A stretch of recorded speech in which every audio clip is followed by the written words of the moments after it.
Hello there, and welcome, folks, to another episode of 162 Times, your daily baseball recap and preview show. I'm your host, Daniel Turner, and welcome to episode 104. As I stated yesterday, it has become increasingly frustrating doing this show when your team consistently loses. And so we have officially changed the name of the show to The Mariners Lose to the Angels in Heartbreaking Fashion. Because it wasn't even really heartbreaking, it was just depressing. But to cut to the chase, the Mariners lost 2-1 to the Los Angeles Angels on Wednesday afternoon, the getaway game from Anaheim. So we'll talk about that. We'll talk about the fact that they're getting away to go to Chicago to play the terrible, worst team in baseball, White Sox, next. So look out, fans. This could get real ugly. And we'll also take a look around at the scores on a Wednesday night and see how the other teams did. And hopefully they didn't win too many games that matter and hurt the Mariners' chances in my feelings. So, getting right to it. 2-1 last night. Angels moved to 45-57, fourth in the American League West. Loss drops the Mariners to 53-51, only 2 games above 500, and second place in the American League West officially. The win again, and I can't believe this, went to Hans Kraus. He's now 4-0. I'm pretty sure his 4 wins on the year have come against the Mariners. I'm not even kidding. Hans Kraus, 1.76 ERA. The loss went to Gregory Santos, formerly of the White Sox. He's now 0-1, 6.75 ERA on the season in the 3 games he's played in. He also got injured and had to leave the game on a balk. That's right, folks. He balked. Got injured doing so and had to leave the game. That's the kind of night it was for the Mariners. And Estevez got his 20th save of the year. I think his 6th or 7th against the Mariners. This is the Mariners' 6th straight loss in a row and also the 6th straight loss to the Angels in a row. Estevez has a 2.38 ERA. Mariners managed only 6 hits, got 1 run. Angels got 9 hits for 2 runs. Starting pitcher was Luis Castillo. He went his customary 6 innings, gave up 5 hits. No runs, no earned runs, only walked 2 and struck out 7. Again, another quality start for the Mariners. Amazing starting rotation. Griffin Canning. The Angels went 5 innings, 4 hits. Mariners only managed 1 run off him. It was earned. He walked 3 and struck out 6, and he gave up a homer. Angels bullpen didn't give up any further runs, and only 2 further hits came off Kraus and Garcia. Overall, the Angels only managed to strike out 8 Mariners, which is lower than normal. But on the broadcast 2 nights ago, I believe, the Mariners had, struck out 1,052 times on the season, and no other team had struck out 1,000 times. So they are literally the worst team by a lot in terms of striking out, which is not a good recipe for success. Mariners pitching struck out 13 Angels. 13 Angels. And we still lost the game. 2 grounded into double plays, Haniger and Locklear. Runners left in scoring position with 2 outs. Luke Raley did it. Josh Rojas did it. Jorge Polanco did it. The RBI came off a Mitch Haniger home run in the bottom of the 2nd.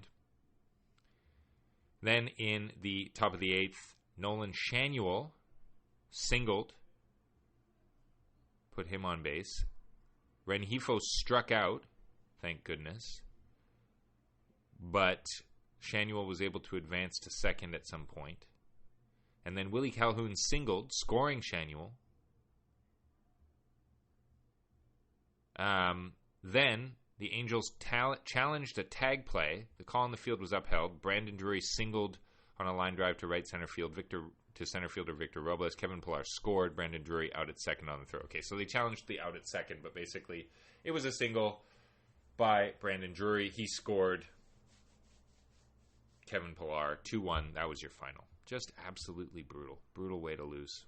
Brutal. I only watched the last inning, and they didn't really come close in the 9th, so that's that. Hits from Robles, Raleigh, Polanco, Haniger, Vosler, and Raley. So what? It was Haniger's 9th home run of the year. All right, next up for Seattle, they got a day off today, Thursday. They'll be back at it Friday with a series against the White Sox. So we'll preview that one now. Game 1 will be George Kirby, 7-7, 3.20 ERA. He'll be going up against right-hander Drew Thorpe, who the Mariners saw in his very first outing of the season. He's 3-1 now, 3.03 ERA, 7 starts, 24 strikeouts in 38 innings, 1.01 whip. He's from Utah. In Game 2 on Saturday, and by the way, these games will be played at Guaranteed Rate Field on the south side of Chicago, home stadium of the White Sox. It'll be Bryan Woo, 4-1, 2.54 ERA on the season. He'll be going up against Erick Fedde. Mariners also saw him earlier in the year. He has a longer career, but this year he's 7-3, 2.98 ERA, 20 starts, 117 innings pitched, 104 strikeouts, 1.11 whip. Why is it that when we play these terrible teams, they seem to have like really good starting pitching coming up against them? Because those are not bad numbers for a guy who pitches for the White Sox. Let's be real clear about that. And then on Sunday, what do you want to bet we're facing Garrett Crochet? We're facing left-hander Garrett Crochet, the White Sox lone all-star, 6-7, 3.07 ERA. He'll be facing Bryce Miller, who's 7-7 with a 3.41 ERA.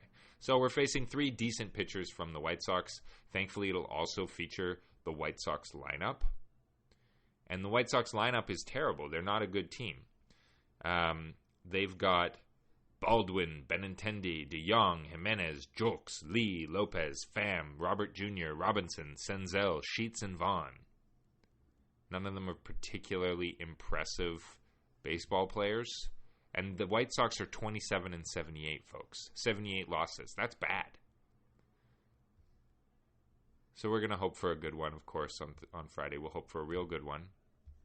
And before we let you go today, we will go through the scorebook from Wednesday, July 24th around the majors. Let's focus on the American League, the matchups that matter to us. So, the Phillies lost 2 out of 3 to the Twins. The Twins won at home against the Phils, 5-4 your final. Twins are comfortably ahead of the Mariners in the wild card at the moment. The Red Sox lost badly to the Rockies. The Rockies beat them 20-7. 21 hits in the game for the Rockies at a way. There was a incident, I saw this on Twitter, I believe it was. It was Canadian Cal Quantrill, who's the Rockies' best pitcher. He was pitching. He got the win in that game. But there was a fellow who plays for the Red Sox now. He used to play for the Blue Jays. I think his name is Reese McGuire. And so Reese McGuire one time down in Florida on spring training was caught pleasuring himself in his car. And I think he faced a charge of indecent exposure. Caught red-handed. Anyway, Cal Quantrill made note of this fact to him and may have called him a dumbass for doing that while walking off the mound, and it sparked a bit of a brawl. But the Rockies got the last laugh with the 20-7 victory. All right. Elsewhere, the Athletics lost 8-1 to the Astros. So the Astros took full possession of first place in the American League West last night. Not that that's particularly surprising with the way the Mariners are playing. The Guardians beat the Tigers 2-1. That's good. Keeps the Tigers at bay from the Mariners. The Orioles lost again. What the heck's happening in Baltimore? 6-3 loss to the Marlins. Been there, man. Sucks. There's nothing good about that. The Mets beat the Yankees 12-3. So I guess the Orioles don't really care. There's still a few games up on the Yankees in their division. And the Blue Jays beat the Rays, which is good. Thank you, Blue Jays. 6-3 in that one. Rangers over the White Sox 10-2, meaning the Rangers are now just 3 games back of the division leading Houston Astros and 2 games back of the Mariners. You'll note, folks, that at the start of the year, I predicted the Mariners made the last wild card spot in the American League, finishing 3rd in the American League West behind the Rangers and the Astros. Could yet well come true. Diamondbacks beat the Royals 8-6. That's good. The Giants beat the Dodgers 8-3. That's over in the National League. The Reds beat the Braves 9-4, and then they postponed a game that will be made up in September for rain reasons. In the National League, the Padres 12-3 winners over the Nationals. The Cardinals lost 5-0 to the Pirates. Pirates are approaching the Cardinals. Ever since they called up Paul Skeens, they've been a different ball club. And they started the season well. Go Pirates. I've said that before. Brewers beat the Cubs 3-2. Where have we heard that before? They've been doing that all season. And, that was pretty much it for the scores. So, fun little episode there for you folks. Keep listening to the show. Let me know what you think. We'll talk to you again tomorrow. Bye.